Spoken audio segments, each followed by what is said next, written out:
At a torrential Twickenham, New Zealand also rained on England's hopes. But from Jonny May's blistering speed to the rock-solid foundations up front, and with injured players to return, there were positives amongst the pain. Now Chris Robshaw and his men must get set and go again against the enormous challenge of the Springboks. We start with analysis. Jonny, Ben, welcome on to O2 Inside Line. We're going to have a look at some of the highlights and the good things that England did in the game against New Zealand. And the headline goes to you, Jonny. This was something very, very special indeed. Obviously, we can see the setup there. It's coming from a box kick, and I think everybody works back really well. And we all get set and ready to go, and they move the ball wide, and all the passes are accurate, nice in front, which allows me just to run onto the ball. And I remember just getting outside one, and then Dag sort of shows me the outside, and I just pinned my ears back, and luckily enough managed to score. And obviously a great moment for me to score my first try. I almost couldn't believe I'd done it, really. With a couple of minutes to go, and not just the penalty try, the foundations all afternoon were really rock solid from England, weren't they? The really pleasing thing is it's replacements coming on, so there's never a drop-off. People are picking up where we left off, and the guys ahead of me there are working really hard and getting the ascendancy, and they got the rewards at the end of the day. If you could identify one danger man to keep quiet, who would it be amongst the box ranks?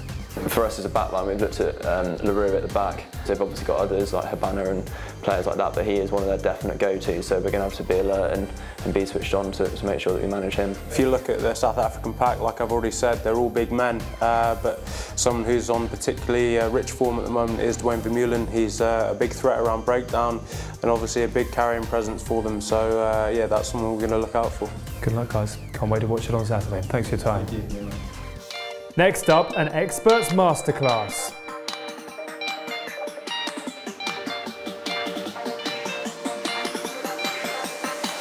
First and foremost for me is getting the ball early and getting the call early. Once I've got the ball and I can get set and I know where the ball is going, that helps. What I tend to practice every week, I do the same thing very much like a golf swing. It's routine based, so I always put my hands in the same place and I go through a 3-step routine. So I'll check my hands there, I'll bring it up, check it square, put it by my head, and then when I'm ready to throw, all I do is pull the trigger, chase my hands to the target, and usually 9 times out of 10 it works. The fundamentals are keeping the ball very straight in your setup and chasing your hands to the target. In training, different movements require different timings and different sort of flights of the ball as well. I think it's understanding as well, so when I throw to Courtney, I know how long it takes for him to get in the air. Some players are lighter, some are heavier. Courtney's got nice big long arms, so I can always put an extra couple of foot on my throw. On our line, exiting our half, it's probably one of the most stressful times for me. You're 5 metres out, if you get the throw wrong, there's usually some sort of open side flanker lurking around looking for an overthrow, and he's got an easy try.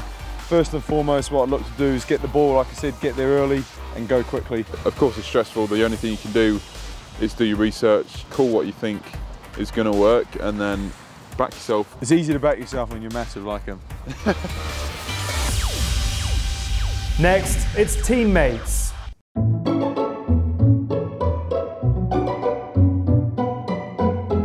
I've had someone drive past and shout rugby at me. This is a bit odd. Mine would have to be last year when I got asked for my ID to go to the cinema. That's why I've started going with my moustache now, it makes me look a bit older. Probably after a loss and a guy came up to me and was like, oh, well played, Alistair Hargreaves. Wow, you're tall. Constantly asking me how tall I am. Nobody needs to know that. Secret. I always get, you're not as big as you look on TV. Someone came up to me the other day outside the petrol station and thought I was Scott Sinclair, which I'll take. On the train, had a big long journey, probably sat next to this guy for 15-20 minutes chatting to him about rugby, and at the end he thought, oh, it was nice to meet you, Joe Marler. I just get called Andy repeatedly, every day. Honestly, every day, Andy. In Northampton, if you lose at the weekend, you know you've lost, you get told when you go to the supermarket. But on the flip side, we probably win more than we lose, so it's easier when we go to the supermarket. What do they say to you then? One season, What do they say? Chris Robshaw can have a photo. Some guy knocked on my door at my house, selling stuff. He knocked on and I answered it, and he said, is your dad in? Crofty! Crofty! A lucky mate. No, that's not me either. On Twitter, a woman once sent a picture of her and Rocco and said, oh, brilliant day down at the wreck and with Kyle Eastman, and sent it to me. Next up, it's player cam. Here's our food spread at Pennyhill, and we've got Morgan here, so he loves his food, and I'll let him take over from here. So yeah, obviously nutrition is quite important here, but Jonny will tell you he quite likes to, him and Billy actually, like to pile as much food in front of me and take a photo and try and send it to our Gloucester boys just to show them how much I'm enjoying myself whilst I'm here. We know our bodies, so it's lots of high protein foods and lots of carbs, and then to give you your energy, and then on top of that you've got to get your vitamins and minerals from fruits and salads, and just have an all-round good balanced diet. But when we're training hard, we've got to make sure we're eating a lot. It's so important because you hear so much, like Jonny said, training so hard that you do need to replace what you're burning. And finally, this is England's ultimate player. My ultimate player would have the breakdown skills of the one and only Matt Kovacic. He was outstanding on tour in the game playing against Crusaders, and he got 7 turnovers.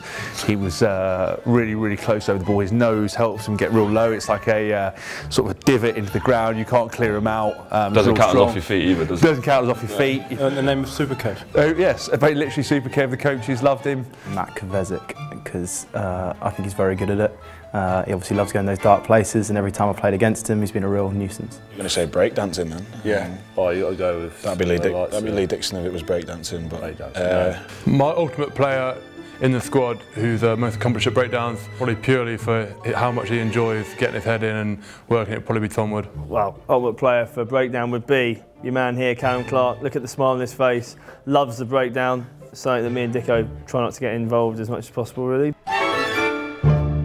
So those in white have promised to channel the frustration and deliver a response. This Saturday will be fast, physical and furious as the challenge moves from #1 in the world to #2. South Africa are the only side Stuart Lancaster hasn't yet beaten, and it's time for that to change. Join us on Saturday as O2 Inside Line Live once again takes you in and around Twickenham on match day. Get involved using the hashtag O2 Inside Line.